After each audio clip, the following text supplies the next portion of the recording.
turma! Que demais começar mais uma exploração fantástica aqui no canal Quizards. Hoje a nossa jornada vai ser daquelas, viu? A gente vai descobrir como medir o mundo físico à nossa volta e, claro, como lidar com a matemática por trás de todas essas medições. Então, bora mergulhar fundo, porque a forma como a gente enxerga e calcula as coisas por aí é cheia de detalhes surpreendentes. Para aquecer os motores, dá só uma olhada nessa imagem do gigantesco bloco de carnaval, o Galo da Madrugada.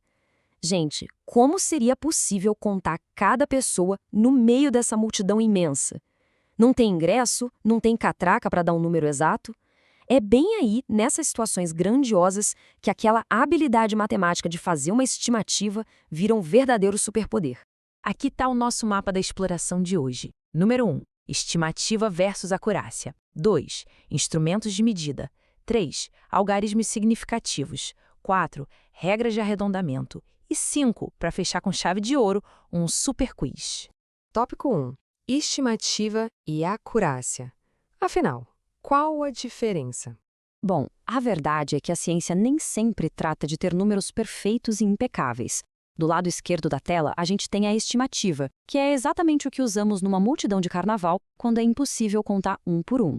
Já do lado direito está a acurácia, que mostra a proximidade do nosso resultado em relação a um valor exato, o valor real. Ou seja, mostra o quão perto a nossa estimativa chegou da verdade absoluta. E olha, essas duas ideias são super importantes na ciência. Tópico 2. Instrumentos de medida. A nossa busca pela precisão. Saindo um pouco das multidões e indo para os objetos físicos, como é que a gente alcança essa tal precisão alta? Bom, aqui temos a trena. Ela é excelente para o nosso dia a dia, tipo para medir o espaço de um móvel novo. Mas no mundo da engenharia e das ciências, só a trena muitas vezes não dá conta do recado. A gente precisa de algo bem mais exato. E é aí que entra esse equipamento incrível, o paquímetro. Repara bem naquela pequena escala móvel ali em cima e embaixo. Ela se chama nônio, ou vernier. Os profissionais usam o paquímetro justamente para medir com uma precisão absurda coisas que seriam impossíveis com uma trena comum, tipo o diâmetro interno e externo de um simples cano de PVC. Agora, para medir algo ainda menor, a gente dá mais um zoom. Esse aí é o micrômetro. Olha só esse tambor giratório e a pequena trava dele. Com o micrômetro, a gente consegue medir objetos tão minúsculos e fininhos quanto a espessura de uma única folha de papel. É um nível de precisão simplesmente fascinante, né? Tópico 3. Algarismos significativos. Onde está o limite do instrumento? A grande questão é que, não importa o quão sofisticado seja o nosso instrumento, sempre vai existir um limite físico para a leitura.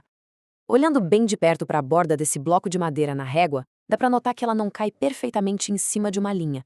Ela fica ali meio perdida em algum lugar daquele espacinho vazio, logo depois da marca de 5,8 centímetros, mas antes de chegar no 5,9.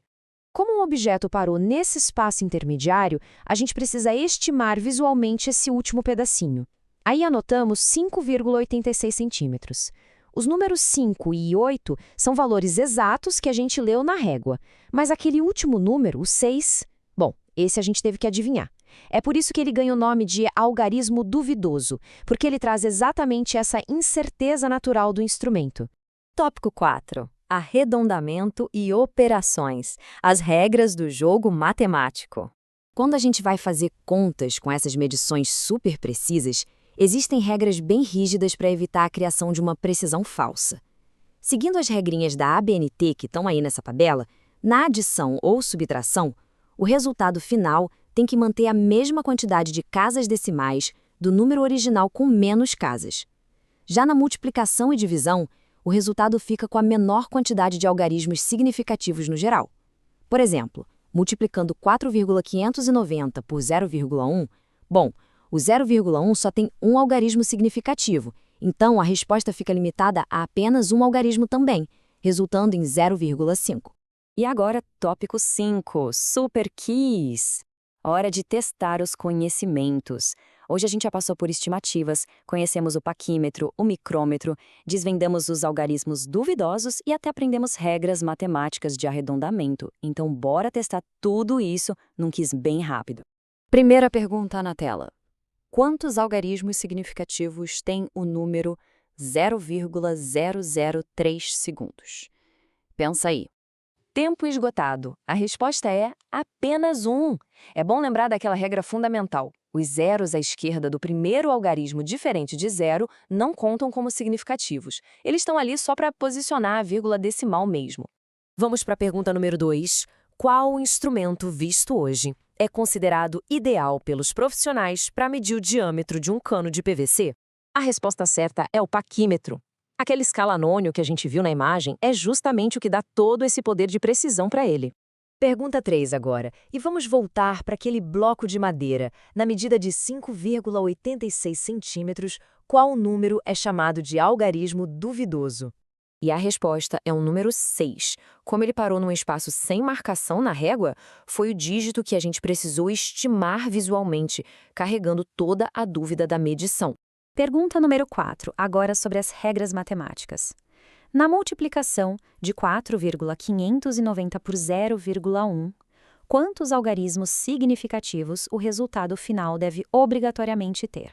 A resposta correta é apenas 1. Lembra da nossa tabela? Na multiplicação, quem manda é o número original com a menor quantidade de algarismos significativos. O 0,1 só tem 1, então nossa resposta final também só pode ter 1. E para encerrar, tem um desafio especial que vai ficar exclusivamente para a seção de comentários. O desafio é o seguinte: se a gente arredondar o número 6,850 para ter apenas uma casa decimal, qual vai ser o resultado final? A dica de ouro aqui é observar se o número antes do 5 é par ou ímpar. E é isso, turma! A resposta desse desafio e qualquer outra dúvida que surgir é só mandar direto nos comentários. Para não perder as próximas aventuras pelo mundo do conhecimento, já sabe, a inscrição aqui no canal Quizards, o like na nossa exploração de hoje e ativar o sininho das notificações são passos fundamentais. Muito obrigado pela companhia de sempre e até a próxima!